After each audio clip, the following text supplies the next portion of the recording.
Hello, so today we're going to be making some magical glowing liquid. Sadly, not using magic, but the next best thing, science. Let's get right into it. Okay, so I will be using the Flint Scientific Let There Be Light experiment kit. In this kit, there are a lot of different chemicals that we don't really need for this experiment, so let's get into the ones that we will be using.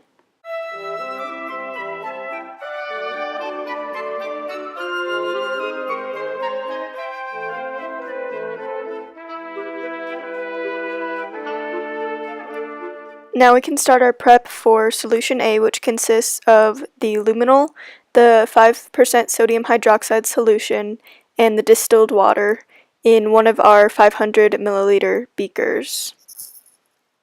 We'll start off with preparing all of the liquids. So prepare 25 milliliters of the 5% sodium hydroxide solution and mix it in with the 400 milliliters of distilled water.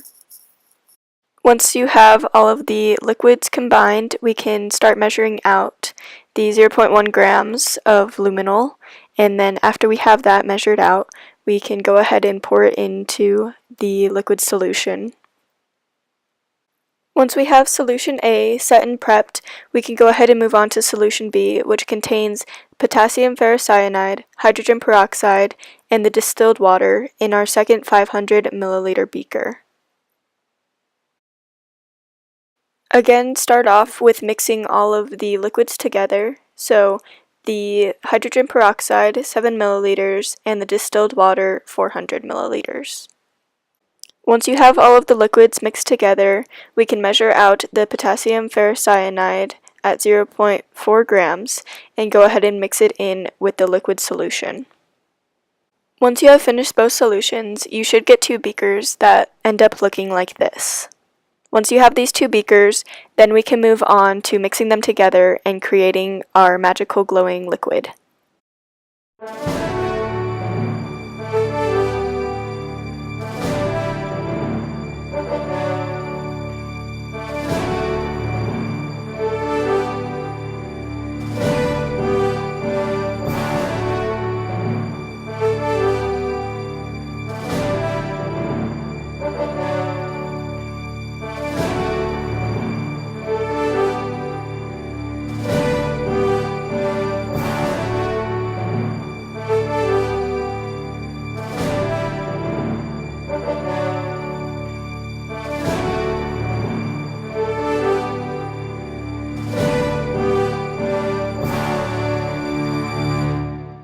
Now, after seeing this amazing feat of magic, I mean science, I'm sure that you are probably wondering why, and how does this glow if it doesn't produce any heat?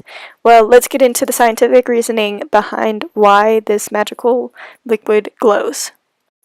We all know about glow sticks, those magical glowing wands that we would get at parties and transform them into bracelets or necklaces, or, just throw them at each other because we're all still kids at heart.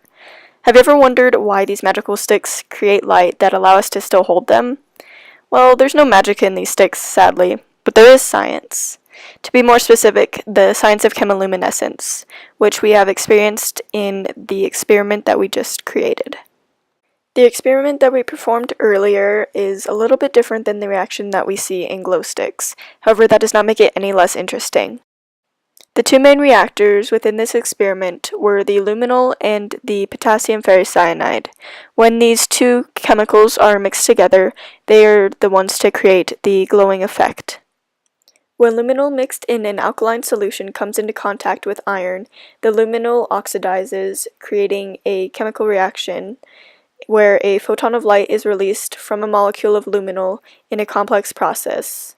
When the two chemicals react to form an excited high-energy intermediate, it breaks down, releasing some of its energy as photons of light, hence why we see the bluish-white light when we mix the luminol and the ferrocyanide together. We see this reaction a lot used in forensics to detect blood. They use a solution of hydrogen peroxide mixed with luminol to pick up traces of iron in blood. So when they spray it on patches with blood, the luminol will start to glow once it's mixed with the iron. Though this reaction is not a feat of magic, it is still an amazing science experiment, and I hope that you've all enjoyed this video explaining how exactly we can make a magical glowing liquid. Thank you for watching.